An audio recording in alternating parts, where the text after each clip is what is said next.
नमस्कार। आज के इस क्लास में आप सभी का स्वागत है।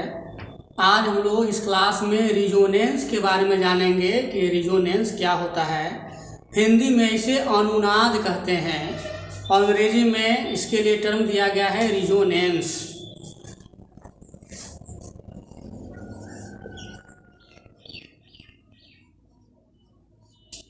अर्थात ये रिजोनेंस क्या होता है, जब किसी भी कार्बनिक यौगिक को या फिर अकार्बनिक यौगिक को दो या दो से अधिक इलेक्ट्रॉनिक संरचना में अगर दिखाया जाता है तो इसी घटना को रिजोनेंस कहा जाता है और उन स्ट्रक्चर को हम रिजोनेंस स्ट्रक्चर के नाम से जानते हैं। तो रिजोनेंस अर्थात अनुनाद, जब किसी कार्बनिक यौगिक को या फिर किसी अकार्बनिक यौगिक को दो या दो से अधिक इलेक्ट्रॉनिक संरचना में दिखाया जाता है तो उसे इस घटना को रिजोनेंस के नाम से जाना जाता है। अर्थात resonance is an electronic description. इस तरह से इसको कह सकते हैं कि when any chemical organic or inorganic compound can be represented by two or more electronic structure then the compound is so to property of resonance and this phenomenon is known as resonance। तो इस प्रकार से जब किसी कार्बनिक यौगिक या अकार्बनिक यौगिक को दो या दो से अधिक इलेक्ट्रॉनिक संरचना में जब दिखाया जाता है उसे रिजोनेंस कहा जाता है, जिसे हम एक एग्जाम्पल लेकर के यहाँ पर समझ सकते हैं कि ये रिजोनेंस क्या होता है। यहाँ हम एक कंपाउंड बेंजीन लेते हैं जिसका अणुसूत्र होता है C6H6। इसकी अगर हम संरचना सूत्र लिखते हैं यहाँ पर तो यहाँ 6 कार्बन रिंग में है और एक एक हाइड्रोजन यहाँ सब कार्बन पर मौजूद है। तो यहाँ ये C6H6 तो खिंचा गया, लेकिन ये बेंजीन का ये सही फॉर्मूला नहीं है। चूंकि कार्बन एक टेट्रावैलेंट एलिमेंट है और हर कार्बन को 4 कोवैलेंट बॉन्ड पूरा होना चाहिए, तो यहाँ हम एक एक छोड़ करके यहाँ डबल बॉन्ड देते हैं। इसको हम ऐसे भी लिख सकते हैं,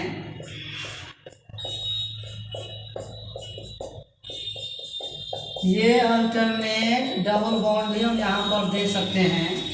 ये डबल बॉन्ड अगर यहाँ है तो इसे हम यहाँ भी दे सकते हैं, फिर यहाँ दे सकते हैं और यहाँ दे सकते हैं। तो ये बेंजीन का अणुसूत्र हुआ और ये संरचना सूत्र हुआ। अब इस तरह से हम इस कंपाउंड को यहाँ ऐसे लिख सकते हैं, फिर इसके बदले में हम यहाँ ऐसे भी लिख सकते हैं।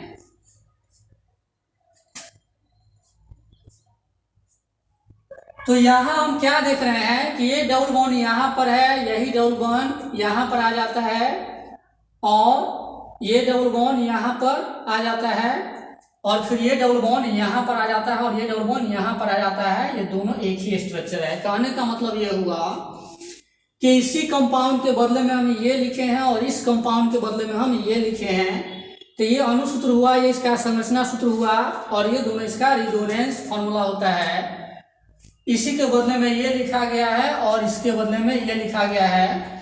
ये डबल बॉन्ड यहाँ शो करता है, ये डबल बॉन्ड यहाँ शो करता है और एक एक जो कॉर्नर है उस पर एक एक कार्बन और एक एक हाइड्रोजन यहाँ मौजूद है। तो यहाँ इस बॉन्ड को हम यहाँ भी दे सकते हैं और इस बॉन्ड को हम यहाँ दे सकते हैं और इस बॉन्ड को यहाँ दे सकते हैं। और इस तरह से हम यहाँ देख रहे हैं कि ये जो डबल बॉन्ड है इस तरह से यहाँ आते दिख रहा है, जिसके अंदर एक हम रिंग दे देते हैं। तो ये डबल बॉन्ड यहाँ और ये यहाँ इस तरह से आकर के ऐसा संरचना ये बनता हुआ दिखाई देता है। तो इसी को रिजोनेंस हाइब्रिड स्ट्रक्चर कहा जाता है। ये पहला स्ट्रक्चर अगर इसको मान लेते हैं, ये दूसरा है, अगर ये तीसरा मान लेते हैं तो ये 1 और 2 है जो स्ट्रक्चर ये दोनों हुआ, ये रिजोनेंस स्ट्रक्चर कहलाता है। रिजोनेंस स्ट्रक्चर और ये है resonance hybrid structure. Resonance hybrid structure है ये। अर्थात ये दोनों जो है रिजोनेंस स्ट्रक्चर है और रिजोनेंस हाइब्रिड स्ट्रक्चर है। ये रिजोनेंस हाइब्रिड स्ट्रक्चर सबसे स्टेबल स्ट्रक्चर होता है सभी रिजोनेंस स्ट्रक्चर में। तो इस प्रकार से यहाँ रिजोनेंस को कह सकते हैं कि जब किसी कंपाउंड को दो या दो से अधिक रिजोनेंस स्ट्रक्चर में अर्थात इलेक्ट्रॉनिक स्ट्रक्चर में जब हम दिखाते हैं तो इस घटना को रिजोनेंस कहा जाता है। यहाँ हम देख रहे हैं कि आप बेंजीन का ये 3 इलेक्ट्रॉनिक स्ट्रक्चर है जिसमें ये दोनों स्ट्रक्चर रिजोनेंस स्ट्रक्चर कहलाता है जो कि इलेक्ट्रॉनिक स्ट्रक्चर है और ये रिजोनेंस हाइब्रिड स्ट्रक्चर है। और रिजोनेंस हाइब्रिड स्ट्रक्चर सभी स्ट्रक्चर में सबसे स्टेबल होता है, अस्थायी होता है। तो इस तरह से यहाँ हम रिजोनेंस को लिख सकते हैं कि when any compound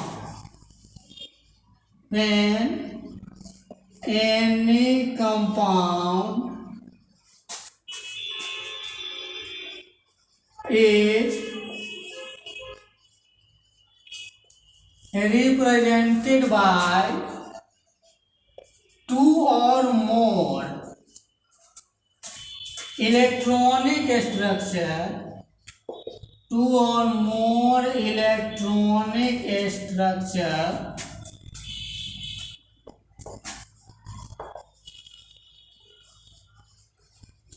the compound is said to the property of resonance। अर्थात जब किसी कंपाउंड को 2 या 2 से अधिक इलेक्ट्रॉनिक स्ट्रक्चर में जब हम उसे निरूपित करते हैं तो उसे रिजोनेंस में कहा जाता है, अर्थात वो रिजोनेंस के गुण को शो करता है। तो इस प्रकार से यहाँ हम देख रहे हैं कि ये 2 जो स्ट्रक्चर है बेंजीन का रिजोनेंस स्ट्रक्चर है और ये रिजोनेंस हाइब्रिड स्ट्रक्चर है।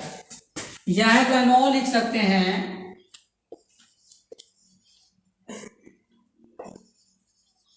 the most stable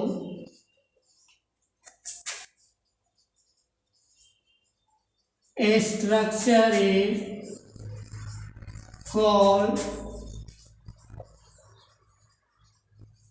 resonance hybrid structure।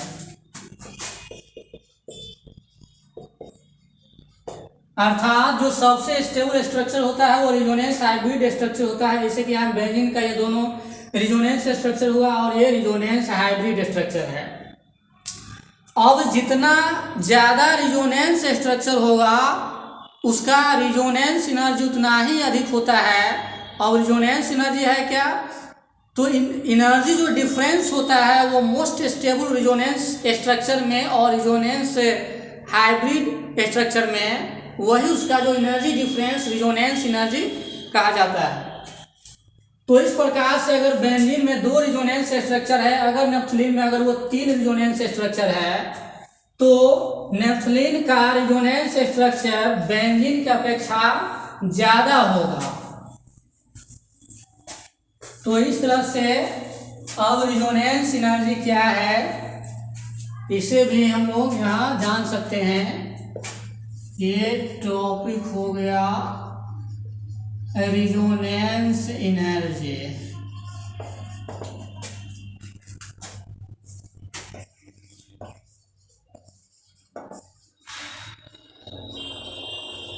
The difference in energy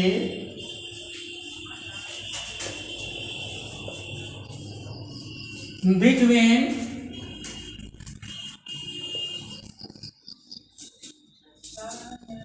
resonance hybrid and the most stable resonance structure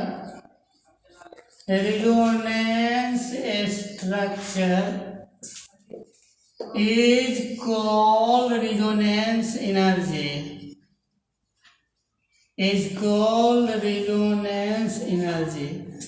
The difference in energy between resonance hybrid and the most stable resonance structure is called resonance energy। अर्थात जो सबसे stable resonance structure है और resonance hybrid structure का जो energy difference होगा उसी को रिजोनेंस एनर्जी कहा जाता है। इसको हम ऐसे समझ ले कि जैसा कि बेंजीन में यहाँ हम देखे हैं कि दो रिजोनेंस स्ट्रक्चर होता है। यहाँ ये बेंजीन का दो रिजोनेंस स्ट्रक्चर है और ये बेंजीन का रिजोनेंस हाइब्रिड स्ट्रक्चर है। और ये अगर यहाँ एनर्जी है तो इसका जो एनर्जी डिफरेंस होगा यही रिजोनेंस एनर्जी कहलाता है। जहाँ यहाँ एरिया हो जाता है रिजोनेंस एनर्जी, रिजोनेंस एनर्जी अर्थात बेंजीन का दो रिजोनेंस स्ट्रक्चर है और एक रिजोनेंस हाइब्रिड स्ट्रक्चर है, उसके बीच का जो यहाँ एनर्जी डिफरेंस है वो रिजोनेंस एनर्जी कहा जाता है। जहाँ लिखा हुआ है the difference in energy between resonance hybrid and the most stable resonance structure is called resonance energy. अब जिसका ज़्यादा रिजोनेंस स्ट्रक्चर होगा उसी का रिजोनेंस एनर्जी ज़्यादा होगा। बेंजीन में दो रिजोनेंस स्ट्रक्चर होता है और नेफ्थलीन में तीन रिजोनेंस स्ट्रक्चर होता है। इस तरह से नेफ्थलीन का जो रिजोनेंस एनर्जी है वो बेंजीन की तुलना में अधिक होगा। तो यहाँ हम इसका एक और एग्जाम्पल ले लेते हैं रिजोनेंस का। नेफ्थलीन ये भी एक पॉलीन्यूक्लियर हाइड्रोकार्बन है। बेंजीन तो एक एरोमेटिक कंपाउंड है, हाइड्रोकार्बन है वो भी। तो यहाँ नेफ्थलीन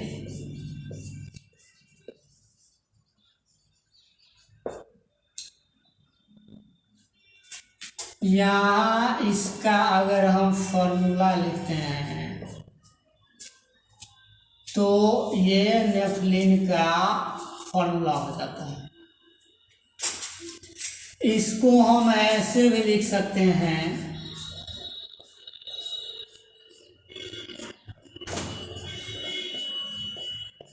चूंकि ये पॉलीन्यूक्लियर हाइड्रोकार्बन है तो यहाँ दो बेंजीन रिंग जुड़ा हुआ है, फ्यूज्ड है। तो यहाँ कार्बन का 4 बॉन्ड बनाने के लिए एक एक यहाँ डबल बॉन्ड देते हैं। तो इस प्रकार से इसका संरचना सूत्र हो जाता है।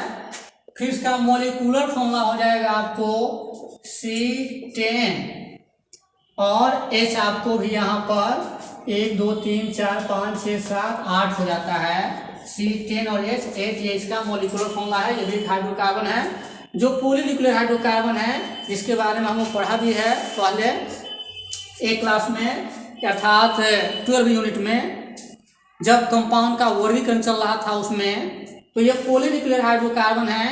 तो पॉलीन्यूक्लियर हाइड्रोकार्बन ऐसा कंपाउंड है जिसमें दो या दो से अधिक बेंजीन रिंग एक साथ फ्यूज रहता है, तो उसे पॉलीन्यूक्लियर कंपाउंड या पॉलीन्यूक्लियर हाइड्रोकार्बन के नाम से जाना जाता है। जिसमें नेफ्थलीन है, एंथ्रासीन है, फेनांथ्रीन है, ये सभी के सभी पॉलीन्यूक्लियर हाइड्रोकार्बन कहे जाते हैं। तो यहाँ दो बेंजीन रिंग एक साथ जुड़ा हुआ है। अब इसका हम रिजोनेंस स्ट्रक्चर को अगर खींचते हैं यहाँ पर, अगर यहाँ डबल बॉन्ड देते हैं तो यहाँ हो जाता है, फिर यहाँ हो जाता है। फिर अगर हम यहाँ अलग से अगर हम डबल बॉन्ड अगर यहाँ देते हैं तो ये यहाँ हो जाता है, यहाँ हो जाता है, यहाँ हो जाता है। फिर हम इसमें थोड़ा सा परिवर्तन करते हैं तो अगर हम यहाँ देते हैं तो ये यहाँ हो जाता है और ये आपको यहाँ हो जाता है।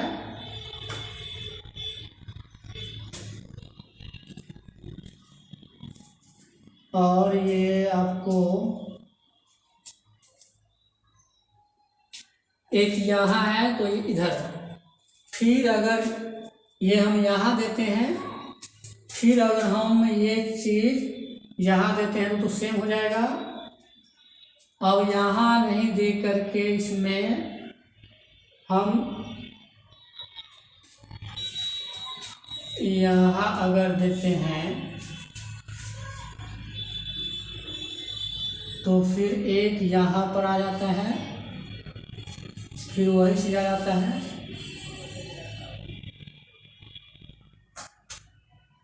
बीच में दे चुके हैं। तो इसका अगर हम यहाँ ये देते हैं तो ये यहाँ और यहाँ आ जाता है। तो ये इसका 3 रिजोनेंस स्ट्रक्चर है। ये स्ट्रक्चर पहला है, ये दूसरा है और ये तीसरा स्ट्रक्चर है, ये नेफ्लिन का। तो यहाँ हम देख रहे हैं कि 3 2 5, ये 3 2 5 और यहाँ 3 2 5, इस तरह से ये 3 इसका रिजोनेंस स्ट्रक्चर खींचा जाता है। तो बेंजीन की तुलना में यहाँ 3 रिजोनेंस स्ट्रक्चर है, अर्थात बेंजीन में 2 रिजोनेंस स्ट्रक्चर है और यहाँ नेफ्थलीन में यहाँ 3 रिजोनेंस स्ट्रक्चर है। इसलिए जो इसका रिजोनेंस एनर्जी होगा नेफ्थलीन का वो बेंजीन से ज़्यादा होगा। अर्थात इस समय ऐसे लिख सकते हैं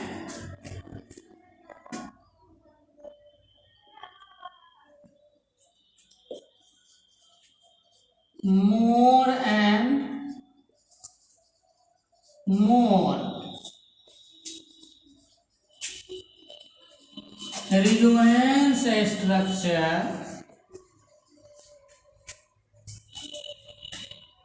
more and more resonance structure, more will be resonance energy. Resonance energy.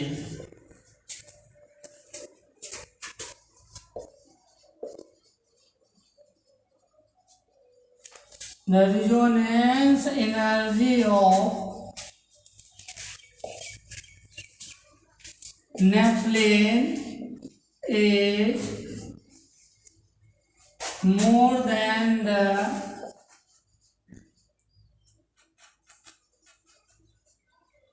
resonance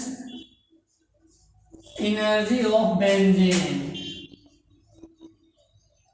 अर्थात more and more resonance structure, more will be resonance energy. इसका ये मतलब हुआ कि रिजोनेंस स्ट्रक्चर जितना अधिक होगा उसका रिजोनेंस एनर्जी उतना अधिक होगा। और चूंकि यहाँ नेफ्थलीन में 3 रिजोनेंस स्ट्रक्चर है, बेंजीन में 2 है, तो यहाँ नेफ्थलीन का रिजोनेंस एनर्जी बेंजीन से ज़्यादा होगा। वही लिखा गया है कि the resonance energy of naphthalene is more than the resonance energy of benzene. तो इस प्रकार से आज हम लोगों ने रिजोनेंस और रिजोनेंस एनर्जी के बारे में जाना। अर्थात resonance is an electronic description. जब किसी कंपाउंड को हम 2 या 2 से अधिक इलेक्ट्रॉनिक स्ट्रक्चर में व्यक्त करते हैं तो उसे रिजोनेंस में कहा जाता है और उस रचना को रिजोनेंस स्ट्रक्चर कहते हैं। और रिजोनेंस स्ट्रक्चर और most stable resonance hybrid structure के बीच का जो एनर्जी डिफरेंस होता है उसे रिजोनेंस एनर्जी के नाम से जानते हैं। तो इस क्लास में हम लोग आज इतना ही